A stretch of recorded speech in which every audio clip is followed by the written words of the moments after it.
right, good morning, Joy Church. So great to see. Oh, yeah, there we go. It's good to see you guys this morning. Yeah. It's a great morning. I'm glad to see you guys made it, and you're here, and you're healthy. Last night, I was kind of concerned that this morning, like 40 to 50% of Eugene might be in the emergency room recovering from heart attacks. But we pulled through. It was a good game yesterday. The Ducks win. Yeah. Taking the victory out of the hands of those demonic Huskies. Or Cougars. Huskies was last week. I'm still just excited about beating the Huskies because that's a little bit more exciting to me. But Cougars, thank you for the correction, man. Now you guys think I'm not a Duck fan at all. But I am, I promise, alumni. I went there, all the games. But it was a great weekend. I'm really excited to be here this morning. Obviously, Pastor Jake is not here. He's still gone. He's on vacation. He's going to be back this week, though. I'm sure he's having a great time, relaxing. He really deserves it. So they're gone. But because they're gone, we have a really awesome opportunity this morning, and as we're finishing up our trending series. How many people have been here for a few of the trending series messages? Man, it's been so good. I've been loving it. I've been soaking it up. I've been leaning in because it's so good. And if this is your first time here for one of our trending messages, we've been doing this for a little over a month. And this is the final one. And here's what we're doing in this series called Trending. What we're trying to do is we're connecting with God's timeless truth in the midst of turbulent times in which what's trending isn't necessarily what's true. Where what's trending isn't necessarily what's true, and we all can connect with that reality, right? That what's trending isn't really always what's true. We see it in politics, we see it in news stories, we see it on our Facebook feed. Like every interesting headline, you go to the second comment and it's like, check your facts. It's not true. This isn't what's happening, right? But what catches? Those catchy headlines, right? So what we're going through is we're saying, hey, let's take a look at some trending ideas, some trending thoughts, and let's just question them a little bit. Let's just take some things that maybe people aren't asking questions or enough questions about, and let's discuss it. So we're finishing up this series on trending, and I think this is a big topic that whether you find yourself, whether you are a Christian, you've been a Christian for a long time, or if you are just here on a Sunday morning because you stumbled in and somebody shook your hand and wouldn't stop shaking it until you sat down at your seat. I don't know. I don't know why you're here this morning, but for all of us here, we know that there's this really big idea when it comes to faith that can kind of cause some trouble, and that is this, that there's this idea of faith versus science. Faith versus science, right? How can we take a scientific look? We have all this science. It's provable. It's observable, and then we have faith, and at least in the media, in a lot of people's minds, in the common discussion, in the popular way we talk about things. A lot of times, faith and science can be enemies and butt heads, right? And so what we want to do is we want to just have a conversation. We want to open up a conversation about it. And let me tell you a disclaimer. The point of this is not to tell you that you are wrong and that the people sitting up here are right, or this is what you must believe in order to be at Joy Church, or that this is absolute truth and you have to agree with us no matter what, or else you're not a Christian. That's not what we're saying. We're going to have a conversation that's really meant to bring unity. That's really meant to bring unity and take some ideas where you maybe thought that somebody can't be a Christian if they believe X, or I can't be a Christian because I believe X or Y, and break some of that down and bring unity under this one general idea that God is the creator of the universe and he loves you deeply. All right? So that's what we're going to do this morning, and we have, you might notice a little something different. We've got a special, I want to call him a guest, but he's not a guest. He's a member here at Joy Church and has been since the beginning. Really awesome guy, so smart, so humble, so easy to talk to. If you were walking around and just happened to stumble into a conversation with this guy, you would not guess, not because he's not intelligent, but you would not guess that he's got a PhD in chemistry. You would not guess that he's a forensic scientist for the Oregon State Police and that he works in this field every day, because he's just so humble and easy to talk to and great conversation. But I'm just so happy that we get to have Justin Crossland here this morning. Justin Crossland, PhD, if you want to come on up here. Yeah, let's hear it. Good morning. Yeah. So what we're going to do is we're just going to sit down, we're going to have a conversation, and we're going to open up this idea of faith versus science. Faith versus science. And I just want to start it off with, before we get down into the nitty-gritty, I just want to hear a little bit about you, your journey, your story, who you are, for people that don't know you. Sure. So I'm married to my wife, Nikki. She specifically asked me not to describe her as beautiful, but she is beautiful, so there you go. So we've been married for quite a few years. We have 2 boys, Thaddeus and Thatcher, who are here. Hi, guys. What's up? Like Kyle said, I work as a forensic scientist, and my wife is also an optometrist. So we both have these scientific careers, and science is something that's very important in our household. We homeschool our boys, and that's something that we teach a lot of. It's something that we spend a lot of time discussing, and a lot of our activities are centered around the outdoors or something to do with the natural world. And like Kyle said, we've been attending Joy Church here since the beginning. My wife and I are currently elders here. But it's been a long journey to where I'm at today. If you would ask me 20 years ago if I'd be sitting in front of you on a Sunday morning giving a message, I would have laughed at your face. I wouldn't have believed you. And the reason for that is because I grew up in a non-Christian household. I stopped short of calling it an atheist household just because I don't really like that word. But really, religion wasn't a part of anything in our life. It wasn't something that was discussed, something that was talked about. We didn't own a Bible. There wasn't a Bible in the house. We didn't ever go to church. I think I went to church one time on a Easter Sunday with our grandparents. And that was it, right? So religion was not something that was part of my life. But what was a part of my life was this fascination and curiosity with the natural world. My family was always blessed. We always had property, and I was always spending just the majority of my time outdoors, just getting dirty, kind of just playing in nature and exploring the world around me. And that fascination just continued to grow throughout my childhood. Most of our family activities were spent, hiking or hunting or camping or fishing, something that we still do. And my wife is really gracious in that she continues to do that with me, even though that's maybe not her favorite thing. But for me, it was. And most of the time, I grew up on the West Coast, but we spent a few years in Wyoming, which is a really awesome place if you like cold and wind.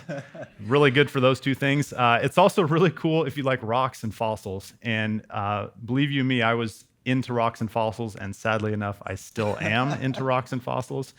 But really, it just kind of furthered my curiosity and just this wonder and amazement of the natural world and how things work and why things are the way they are. So as I continued through high school, and I knew that I wanted to continue, gaining scientific knowledge and potentially pursue a career in that. So I went to college, got my bachelor's degree in chemistry. And again, just that fascination, became really interested in just basic research. So researching things and discovering things that potentially no one else has discovered, making molecules that no one else had discovered. That was just exciting and fascinating and brought me a lot of joy. So then, again, came to the end of my undergrad, and not wanting to enter the real world and have to find a job, I decided that, hey, let's keep going to school. Let's go to graduate school. So I went to University of Oregon and got my PhD in chemistry. Go Ducks. Yeah. And spent a lot of time there, again, delving into just some really fine details about one very specific subject, and it was just super exciting for me. And finally, after getting my PhD, I finally had to enter the real world, finally had to get a job, pay some bills. So I became a forensic scientist, and that's where I'm currently employed. So one thing you haven't heard me mention during this entire talk so far is anything about religion, and that's because it wasn't a part of my life. It wasn't really until I got into college and met my then future wife, Nikki, that I really even started to think about religion. Later in graduate school, I actually started attending church and actually walking towards a relationship with God. And so really my upbringing and the scientific knowledge that I had gained and just my natural skeptical nature really kind of affected how I viewed Christianity and still how I view things today. Yeah, great. Um, cool. So you're saying like growing up, Christianity wasn't really part of your life, or really maybe anti-Christianity might have been, or the idea that maybe you shouldn't be Christian, or might have been part of your life. So I'm sure there were a lot of like big questions and big objections that had been like ingrained about the Christian faith. So like what were some like big questions or big objections that you had towards the Christian faith? Sure, I definitely had a lot of questions. Again, I was ignorant on religion. I didn't have any knowledge to base anything on the Christian faith. I didn't have any relationships even with Christians. So really, my biggest questions were just, what is it all about? What does it all mean? Just coming from this place of just pure ignorance. One of the big things for me was the problem of evil and suffering. And Pastor Jake did an amazing job earlier in the training series kind of discussing this topic. And for me, looking at the Christian faith, the big question was, okay, if God is good, why is he allowing all the stuff that happens in our world to happen? And so that was a huge question I had. Also, I just had this perception that Christianity was not based on any kind of evidence. There was no evidence supporting Christianity, that faith was blind, right? It was just wishful thinking. And so these were kind of the thoughts that I thought for a large chunk of my life. And kind of one of the biggest things, and the one that's most applicable today, is that I couldn't reconcile everything I knew about science, everything I learned about geology and biology and paleontology. All the knowledge I had amassed on those subjects didn't seem to mesh with what I heard Christians say about those things, or what I heard maybe the media say about those things. So I came to maybe this place where I thought that the two weren't compatible. And in fact, maybe you had to choose either one or the other. Maybe you couldn't be a man of faith and a man of science. And so those were kind of some of the big questions and objections I had. Yeah. So then, like on the other side, you're a man of God now, a man of faith. What are some things that kind of drew you towards that faith? The biggest thing for me was having a personal relationship with a believer. Again, that was something that I didn't have up until a certain point in my life. But then in college, again, meeting Nikki, that was when I really started developing a personal relationship with a Christian. And we talk here at Joy Church a lot about discipleship and how that all just boils down to relationship. And I can personally vouch for that. That was what changed my whole life around, was meeting her and being able to ask her questions and hearing her point of view, and understanding how, as a woman of science, somebody that studied a lot of science classes as well, that could have answers to certain questions and that could talk things through with me. Another big thing for me was reading the book Mere Christianity by C.S. Lewis. That book is such an amazing book, so eloquently written, coming from an atheistic point of view like C.S. Lewis was, and coming into faith. It really kind of touched my heart and my mind. Specifically, his arguments about the law of human nature, or this moral law, this idea that humans have this innate right or wrong in us, and where does that come from? That really was something I had never thought about, and something that really struck me. And then finally, just kind of a desire for hope and meaning and purpose, right? If you take a naturalistic point of view or an atheistic point of view, it basically, this is all there is. This is what it is. The natural world is it. And so what's the meaning? What's the point of it all? And so just having a desire for something else, something beyond me, and figuring out what the purpose of my life were some of the things that started to draw me towards faith. That's good. That's cool. So, like kind of our whole, we were talking about trending, right? And the whole kind of purpose of the series has been like confronting the way that things are maybe seen and maybe talked about in the world today or in culture today, and taking like maybe another view at them, a biblical view, or just kind of thinking about things in a different way. So, is there like currently a conflict between faith and science in culture and media, or in the two in general, like actually right now? And what do you have to say on that?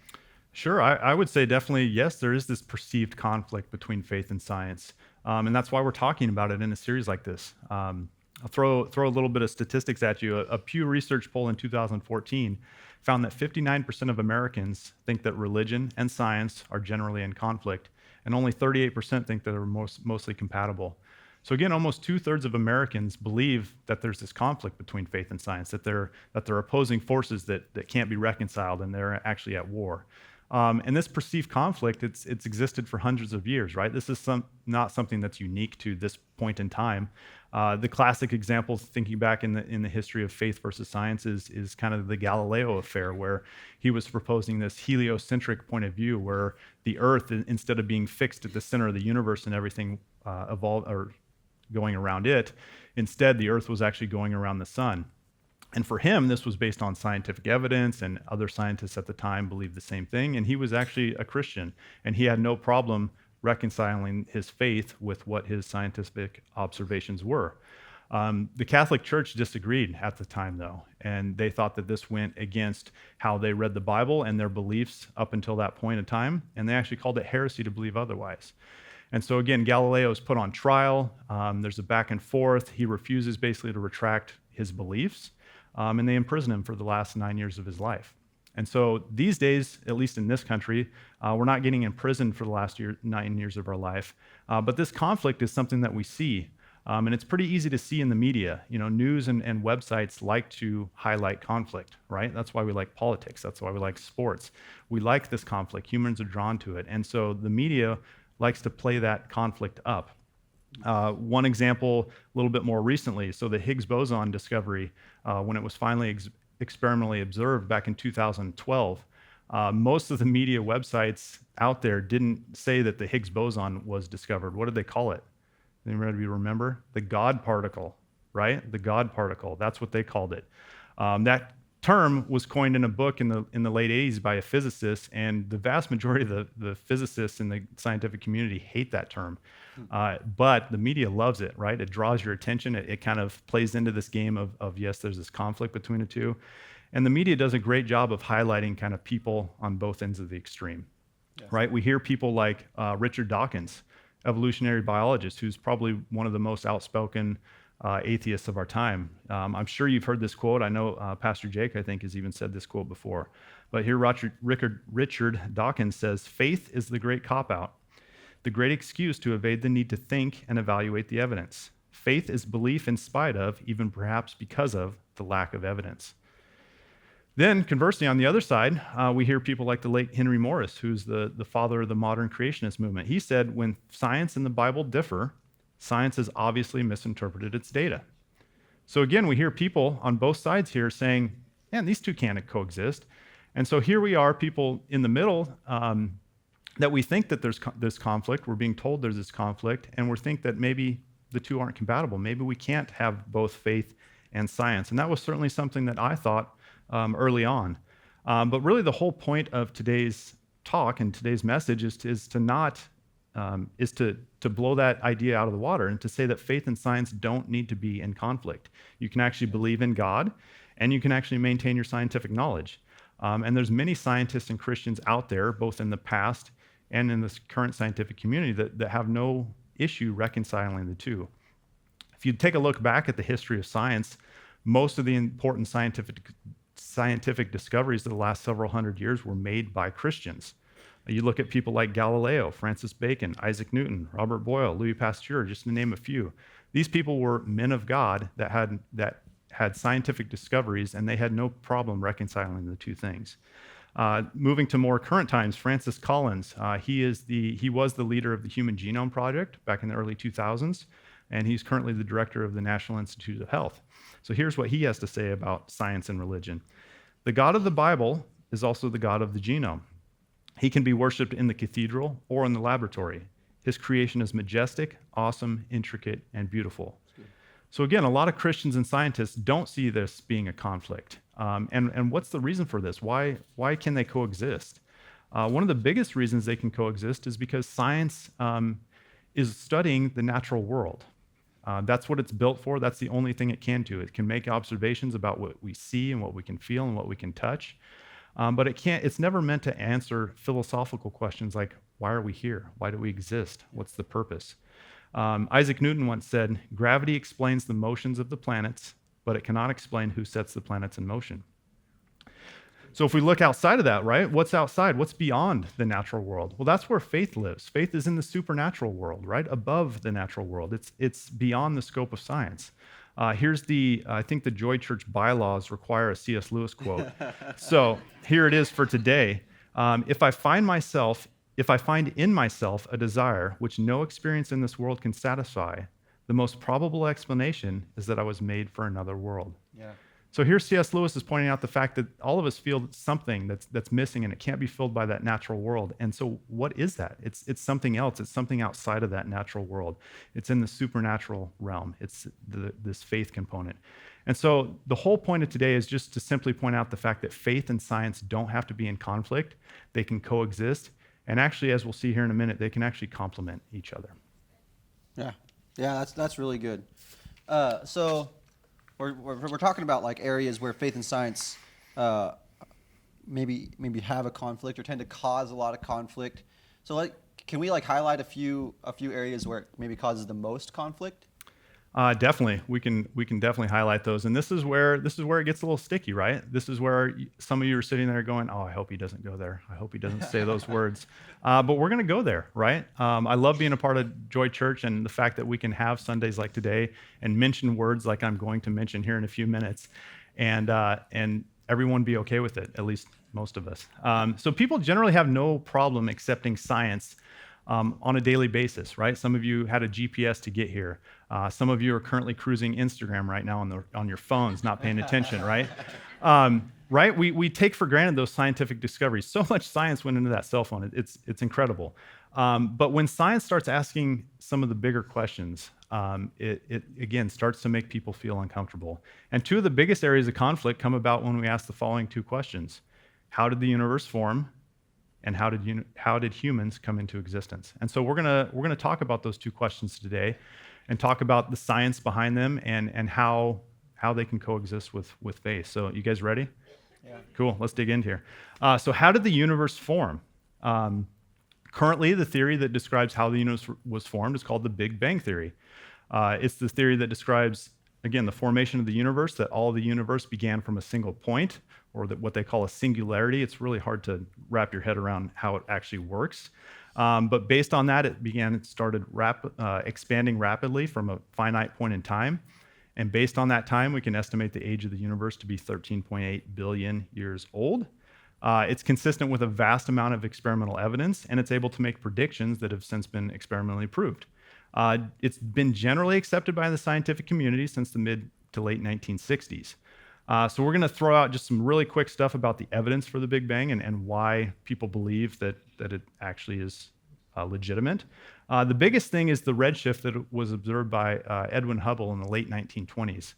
So what he did is he was observing stars and noticed that the light was redshifted, which to him meant that everything was getting further away. It was expanding.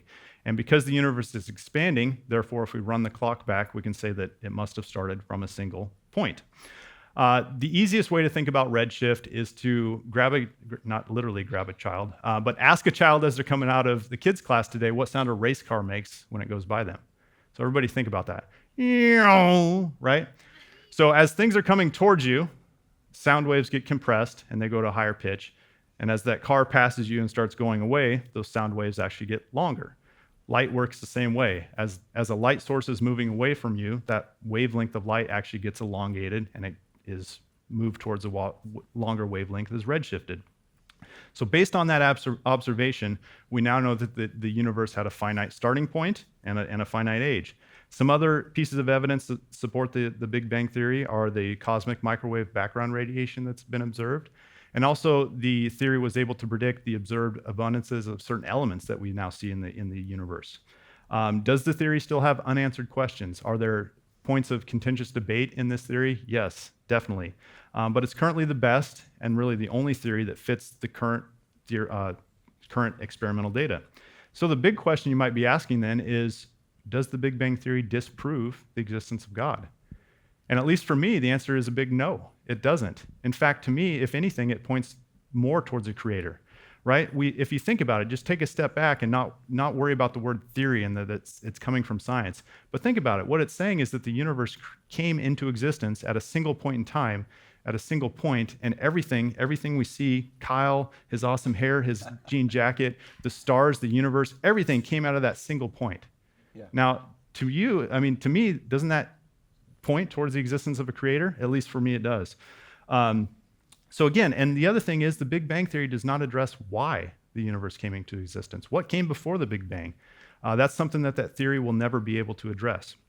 So the NASA physicist and astronomer Robert Jastrow, so a scientist here, he says the following: astronomers now find they have painted themselves into a corner because they have proven by their own methods that the world began abruptly in an act of creation to which you can trace the seeds of every star, every planet, every living thing in this cosmos and on the earth. And they have found that all of this happened as a product of forces they cannot hope to discover. That there are what I or anyone else would call supernatural forces at work now is, I think, a scientifically proven fact. Yeah. So here you go, a NASA physicist basically realizing the fact that the reason we have this Big Bang Theory now, it shows that the universe had a finite starting point, and really that kind of suggests the existence of a creator. The other thing the Big Bang Theory does is it exposes this idea that the universe is extremely fine-tuned. There's several physical constants that govern how the universe was formed and how stars coalesced and gravity came into existence. And if any of those physical constants are changed by even a fraction of a percentage, none of this exists. We don't exist. The universe doesn't exist. None of this could have happened unless those were all exactly the values they just happened to be. Now, you can chalk that up to just a pure coincidence, or you can chalk it up to something else, right? That somebody actually knew what they were doing. Stephen Hawking, I think most of you know who Stephen Hawking is, right? Not a Christian, atheist. But even he said, it would be very difficult to explain why the universe should have begun in just this way, except as the act of a God who intended to create beings like us. So even Stephen Hawking is willing to recognize the fact that, man, the coincidence that all these constants just happen to work out in just this way to where we're here is pretty amazing and suggests the presence of something else. Yeah. So that is the answer of how the universe came into existence. Now, this one, I don't think we lost anybody yet. I don't think anybody walked out. It's kind of bright, I can't really see. But now this one gets even a little bit more controversial, right? This one hits a little bit closer to home, talking about how we as humans came into existence. And obviously what I'm talking about, the word that you guys didn't want to hear today, the theory of evolution by natural selection. So that's the scientific theory that describes how we and everything else got here. Very generally, it states that all species are related and that they were descended from common ancestors through the process of natural selection. Again, there's a huge amount of experimental evidence out there, and there's currently no competing scientific theories. Now you guys say, oh, what about creationism? What about intelligent design? Those are certainly opposing viewpoints, but they don't fit the general mold of a scientific theory. And that's something for a later date we can discuss, or you can come talk to me about. But anyway, so what's the evidence for evolution? Real quickly, just super high mountain peaks here. If you look at anatomy and homologous structures, right? If you look at arm bones and hand bones in various species, very diverse species, you can see very similar features across those species. If you look at embryo development, especially in the early stages, you can see very significant similarities between vastly different species during their embryo development. If you look at the fossil record, the progression of species over time, again, going from simple forms to more complex forms. We can see series of specific species like the horse. John Day Fossil Beds over in Oregon, they find a lot of horse fossils, and they can show the progression between the four-toed horse and the three-toed horse coming to the modern horse.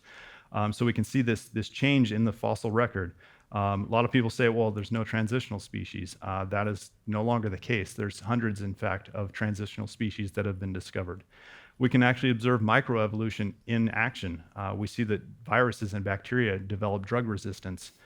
We see that mosquitoes develop resistance to insecticides like DDT fairly quickly because of their high population turnover. Also, if you look at genetics, we know now that all life on Earth share the same genetic code, DNA, right? And we can track the relatedness of all species by that code. So here we have this huge mountain of evidence, and again, I've done it poor justice right here today. But what does it all mean? So let me give you a quote by Theodosius Dobzhansky. And actually, just to get a quick side note, Theodosius was actually our third boy name on our list. So we had Thaddeus, Thatcher. Theodosius was next. Unfortunately, we didn't have a third boy, so we didn't get to use it. But it's a really good name. It's a shame. So Theodosius Dobzhansky, he was a Christian. He was also an evolutionary geneticist. And he said, nothing in biology makes sense except in the light of evolution. Uh-oh. Okay, we're in trouble here. So does evolution still have unanswered questions? Definitely. Most definitely. There's a vast number of unanswered questions and many debates going on in the scientific community about how evolution addresses certain facts or certain things that we observe. One thing I hear a lot is that evolution has not been proved. That is correct. Evolution has not been proved, nor will it ever be proved. Did you know that you can't actually prove a scientific theory? You can disprove a scientific theory. You can remove it from the table based on experimental data, but you can never actually prove a scientific theory. What happens is so much data gets built up and the acceptance becomes so high that people generally basically just move on and start accepting it as fact. And so you can never actually prove a scientific theory. Another thing I hear a lot is, well, it's just a theory. That is correct. It is just a theory, but I think people confuse the common definition of theory, like Sherlock Holmes used it. Watson, I have a theory, right? That was a poor accent. I need to work on that. Pastor Jake does a much better job with that. Anyways, it's not a hunch or just a feeling. This is the scientific definition of a theory. This is a set of rules and laws that describe the experimental data we've seen, and they're able actually, based on those laws, to make predictions about what we should be able to observe and what will happen in certain scenarios. And so it's a little different than the common meaning of theory. So now we're left here, and there's many other questions. Again, tons of questions. We don't have time to go into them all. But the big question here now is, does evolution disprove the existence for God? And for me, the answer is, again, a big no. It does not. For me, faith and evolution can coexist. I believe that God created all things. I believe in God above. I believe that he sent his son, Jesus Christ, to die for our sins. I believe all that. But I also believe that the mechanism by which we came into existence was the theory of evolution, and that's based on the mountain of scientific knowledge. And there's many other people who believe this. And again, you don't necessarily hear this point of view that often because the media, again, likes to play up that conflict. And so people that have no conflict with them, that doesn't make good news, right? So again, going back to Theodosius here, he said, does the evolutionary doctrine clash with religious faith? It does not.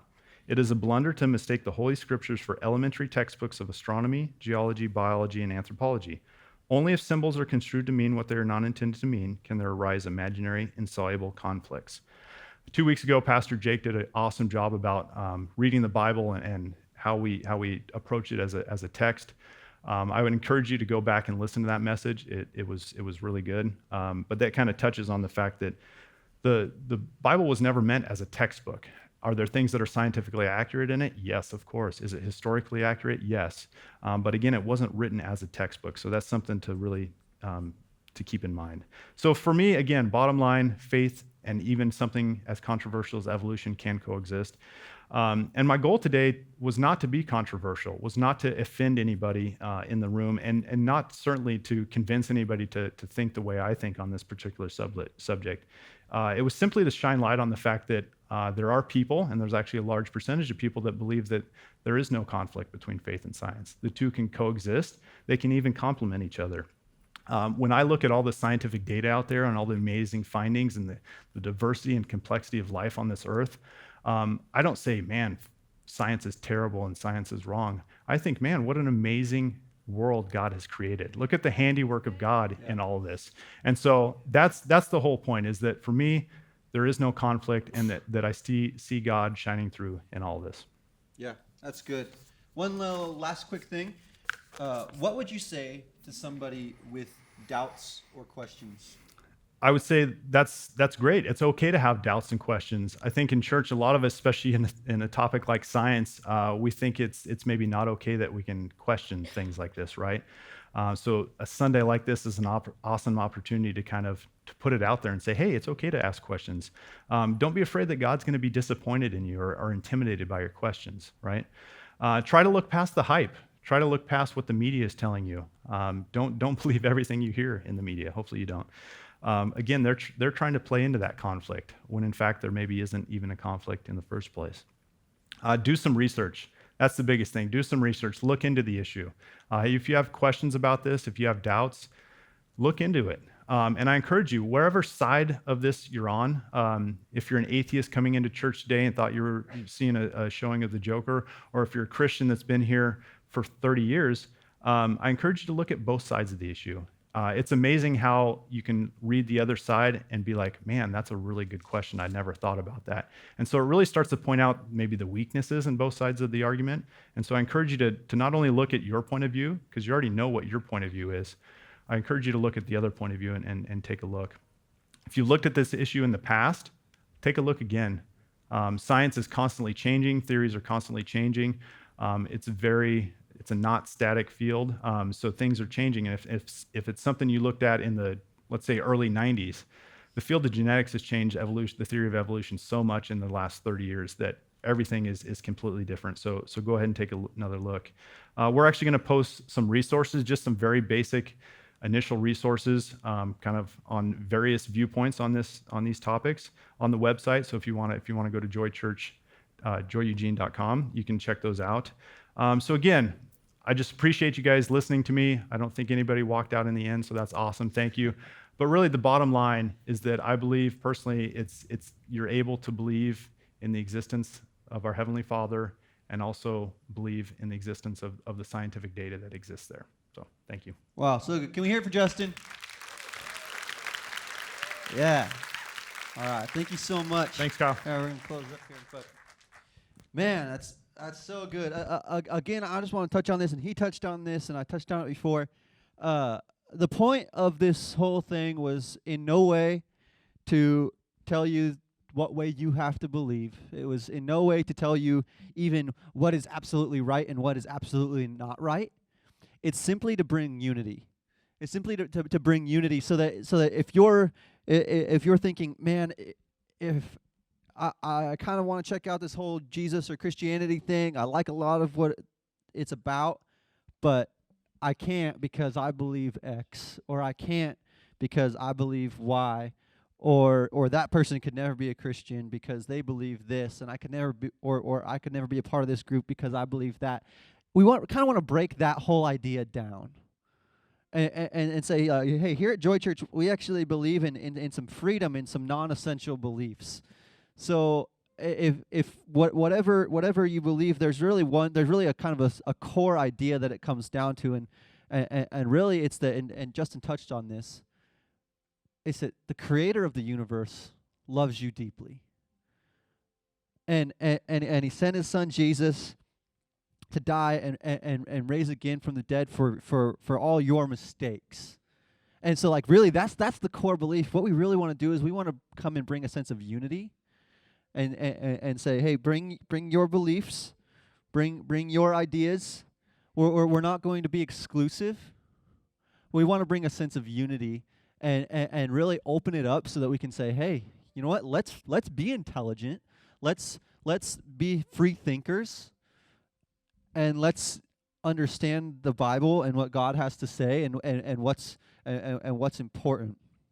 Because really, no matter how you believe things came into existence, no matter how you believe humanity came into existence, there's this awesome idea that was brought about by another non-Christian philosopher, Plato, and he said, hey, if you look back at things, you just keep tracing things back, at some point there has to be this unmoved mover that decided to set your life in motion, the universe in motion, the earth in motion, whatever complex design came after that. There had to be this Creator of the universe who loves you deeply. And you say, how can He love me deeply? Do you see my mess? Do you see my world? Do you see like this world? And here's what it comes down to. There's a Creator of the universe, created this world. He created us. We messed it up. I mess it up every day. I assume you mess it up every day. If you don't, come talk to me. I want to get some pointers. But we mess it up. And being a God who loves us so deeply, he decided, hey, you know what? I still love him, so I'm going to empty the storehouse, the treasure room. I'm going to empty everything I've got out of heaven, and I'm going to send it down to earth and see if I can't fix this mess. And so he sends everything he's got. He sends his son Jesus down to earth, and he says, hey, if this doesn't do it, I'm paraphrasing. If this doesn't do it, nothing will. And his son Jesus, he lives a perfect life, a life undeserving of death, a life undeserving of darkness. To die, to pay the penalty for our mistakes, to pay the penalty for the dark thing that we try to hide from everybody else, right? To pay the price for the mistakes that we make every day. And he sent the storehouse of heaven. He said, I'm going to pay. He says, I'm going to pay for it. And from that, this creator of the universe who set everything in motion says, now you're invited into relationship with me. Now you're invited into relationship with me. Justin talked about this one thing that kind of brought about, that was part of what brought about his interest in faith, and he said, I needed a purpose. I needed hope. I needed something. There has to be a meaning to this world. And I know there's people in this room that came in here looking for hope or purpose or meaning or something. And maybe this is your first time in church, or maybe it was supposed to be your last time in church. But you came and you said, God, I'm gonna give you a shot. I'm going to give it a shot, and maybe you even think that you just kind of stumbled in here, right? Whether, like, maybe it was an accident. You saw something on TV, and there was free coffee, and you decided to show up. But I just want to let you know that that's really not the case. You're not randomly here. Because what actually happened is the creator of the universe loved you so deeply that he wanted to make an appointment with you right here, right now. A divine appointment where he said, no, I'm going to stop everything so that I can have a moment with you, so that I can reveal myself to you, and so that I can invite you into relationship with me. Right? And I know this is the case because that's why I'm here. It's because God has given me hope and me purpose, and he's given me life, and he saved me from my past and my sins and really my future. Right? And so if you've come in here this morning and you're looking for hope and purpose, and you're like, hey, maybe I want to try this Jesus thing out. I want to give it a try. I want to put my faith and trust in Jesus this morning. I just want to invite everybody to close your eyes and bow your heads. I want to have a personal moment between you and Jesus this morning. If you'd say, I want to give this a try. I want to follow Jesus with my life this morning. If you just want to raise your hand. That's so cool. That's so cool. That's awesome. That's amazing. Yeah. It's the best decision you could ever make. And here in a second, we're going to pray. And it's not a magic prayer. It's simply some words. If you pray them to the creator of the universe, and if you mean it, if you mean it from your heart, it's going to change your life forever. It's a declaration. And so we're going to pray this, and I'm going to invite all of you that raised your hands, and also everybody else along with you, to pray this prayer with me this morning. It goes like this. It's, Jesus, I'm sorry. I messed up. Would you forgive me? Jesus, I believe you died and that you rose again for my sins. I believe you're the Son of God. Would you help me to follow you? Would you help me to have a deeper relationship with you? And would you be with me every step of the day? In Jesus' name, amen.